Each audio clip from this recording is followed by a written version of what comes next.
গণহত্যায় জড়িতদের কাউকে বিএনপিতে নেওয়া হবে না বলে জানিয়েছেন দলের মহাসচিব মির্জা ফখরুল ইসলাম আলমগীর। সন্ত্রাসীদের বিএনপিতে কোনো ঠাঁই নেই বলেও হুঁশিয়ার করেছেন তিনি। সকালে ঠাকুরগাঁও প্রেস ক্লাবে বিএনপি মহাসচিবের পক্ষ থেকে 2000 শীতার্থের মধ্যে শীতবস্ত্র বিতরণ শেষে সাংবাদিকদের তিনি এসব কথা বলেন।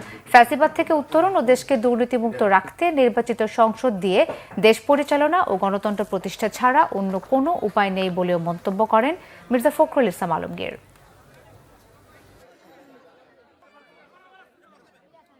দুর্নীতি ফ্যাসিবাদ থেকে উত্তরণ করেছে একটি গণতন্ত্রকে প্রতিষ্ঠিত রেস্টোরেশন অফ ডেমোক্রেসি, জনগণের যে শাসন সেই শাসনকে স্থাপিত করতে হবে।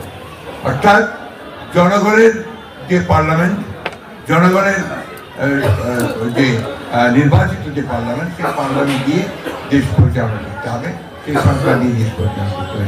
জানি তো অন্য কোনো উপায় আছে বলে আমার জানা নেই।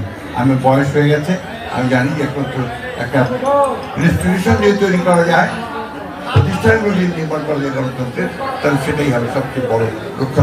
যারা সন্ত্রাসী, যারা গণহত্যার সঙ্গে জড়িত হয়েছিল, যারা হত্যা করেছে, দুর্নীতির সঙ্গে জড়িত, তাদের কাউকে বিএনপিতে নেওয়া হবে।